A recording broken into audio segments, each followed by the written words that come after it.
ലോകത്തിലെ ഏറ്റവും കരുത്തുറ്റ ചാര സംഘടനയായ ഇസ്രയേലിന്റെ മൊസാദിന്റെ ആസ്ഥാനം എവിടെയാണെന്ന് നിങ്ങൾക്ക് അറിയോ? അല്ലെങ്കിൽ നമ്മുടെ ഇന്ത്യയുടെ അഭിമാനമായ റോയുടെ രഹസ്യ താവളങ്ങൾ എവിടെയാണെന്ന് ആർക്കെങ്കിലും ഗൂഗിൾ മാപ്പിൽ സെർച്ച് ചെയ്ത് കണ്ടുപിടിക്കാൻ പറ്റുമോ? ഇല്ല. കാരണം എന്താണ്? രാജ്യസുരക്ഷ എന്നാൽ അത്രത്തോളം രഹസ്യാത്മകത അതിൽ വേണം, അല്ലേ? പക്ഷേ സാക്ഷര കേരളത്തിൽ കാര്യങ്ങൾ കുറച്ച് വ്യത്യസ്തമാണ്.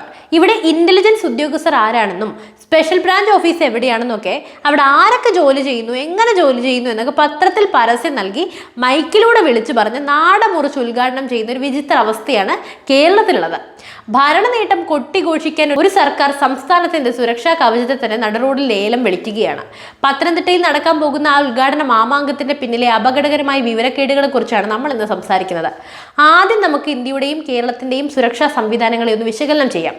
ഒരു ജനാധിപത്യ രാജ്യത്തിന്റെ നട്ടലാണ് അതിന്റെ ഇന്റലിജൻസ് വിങ്ങുകൾ. കേന്ദ്രത്തിൽ IB, പുറം രാജ്യങ്ങളിൽ റോ. ഇവർക്കെല്ലാം ഒരു പ്രത്യേകതയുണ്ട്. ഇവർക്ക് യൂണിഫോം ഇല്ല, ഇവരുടെ ഓഫീസുകൾക്ക് വലിയ ബോർഡുകളില്ല. നമ്മുടെ കേരളത്തിലേക്ക് വന്നാൽ തന്നെ സംസ്ഥാനത്തിന്റെ സുരക്ഷാ കണ്ണുകളാണ് സ്റ്റേറ്റ് സ്പെഷ്യൽ ബ്രാഞ്ച് അഥവാ SSB.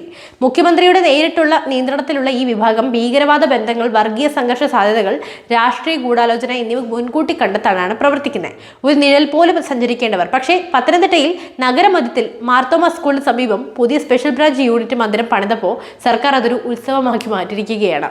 ഒന്ന് നോക്കൂ, ജനുവരി 24-ന് രാവിലെ 11 മണിക്ക് മുഖ്യമന്ത്രി ഓൺലൈനായി ഈ ഓഫീസ് ഉദ്ഘാടനം ചെയ്യുന്നു. പോരാത്തതിന് മന്ത്രി Veena George, deputy speaker Chittayam Gopakumar, മറ്റ് MP-മാർ, MLA-മാർ, അങ്ങനെ ഒരു വലിയ രാഷ്ട്രീയ പടം അവിടെ അണിനിരക്കുന്നു. ഇവിടെയാണ് സാമാന്യ ബുദ്ധിക്ക് നിരക്കാത്ത ചില ചോദ്യങ്ങൾ വരുന്നത്. സ്പെഷ്യൽ ബ്രാഞ്ച് ഉദ്യോഗസ്ഥർ ലോക്കൽ പോലീസുകാരുമായി പോലും അകലം പാലിക്കുന്നവരാണ്. അങ്ങനെയുള്ളവരെ രാഷ്ട്രീയ വേദിയിലിരുത്തി മാലയിട്ട് സ്വീകരിച്ചാൽ നാളെ ഇവരെങ്ങനെ ജനങ്ങൾക്കിടയിൽ പോയി രഹസ്യ വിവരങ്ങളൊക്കെ ശേഖരിക്കും? ദാ വരുന്നു ഇന്നലെ TV-യിൽ കണ്ട ആ സ്പെഷ്യൽ ബ്രാഞ്ചുകാരൻ എന്ന് നാട്ടുകാർ പറയില്ലേ. ഒരു ഇന്റലിജൻസ് ഓഫീസിന്റെ ലൊക്കേഷൻ പരസ്യമാക്കുന്നത് വഴി നാളെ ഒരു തീവ്രവാദ ഗ്രൂപ്പോ ക്രിമിനൽ സംഘമോ ലക്ഷ്യം വെക്കുന്ന ആദ്യത്തെ ഇടമായി ഒരു ഓഫീസ് മാറില്ലേ?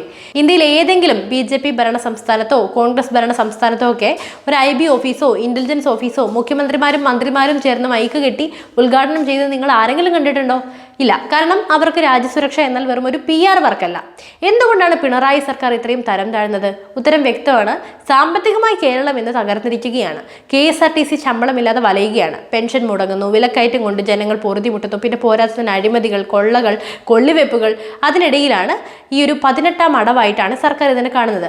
ഒരു കലിങ്ക് പണിതാലും മുഖ്യമന്ത്രി വരണം, ഒരു രഹസ്യ പോലീസ് ഓഫീസ് പണിതാലും മുഖ്യമന്ത്രി വരണം. PR വർക്കിലൂടെ പ്രതിച്ഛായ വർദ്ധിപ്പിക്കാൻ ശ്രമിക്കുമ്പോൾ മറന്നു പോകുന്നത് ഈ ഓഫീസിൽ ഇരുന്നു കൊണ്ട് ജീവൻ പണയം വെച്ച് ജോലി ചെയ്യേണ്ട ഉദ്യോഗസ്ഥരുടെ സുരക്ഷയാണ്. അതിനെയാണ് മുഖ്യമന്ത്രി നേരിട്ട് കത്തിവെക്കുന്നത്.